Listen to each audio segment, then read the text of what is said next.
পঞ্চখণ্ড হরগোবিন্দ সরকারি উচ্চ বিদ্যালয়ের প্রস্তাবিত সীমানা প্রাচীর বাউন্ডারি ওয়াল নির্মাণকে কেন্দ্র করে সিলেট ৬ আসনের সংসদ সদস্যের কাছে পৃথক দুটি স্মারকলিপি জমা দেওয়া হয়েছে।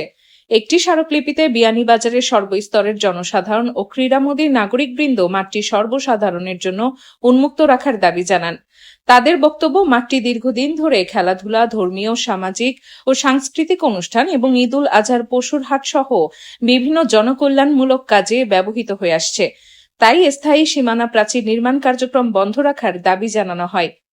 অন্যদিকে বিয়ানীবাজার উচ্চ বিদ্যালয়ের শিক্ষার্থীরা পৃথক স্মারকলিপিতে উল্লেখ করেন, প্রস্তাবিত সীমানা প্রাচীর বর্তমানে নির্ধারিত স্থানে নির্মিত হলে তাদের বিদ্যালয়ে যাতায়াতের পথ সংকুচিত হবে এবং শিক্ষা কার্যক্রম ব্যাহত হওয়ার আশঙ্কা রয়েছে।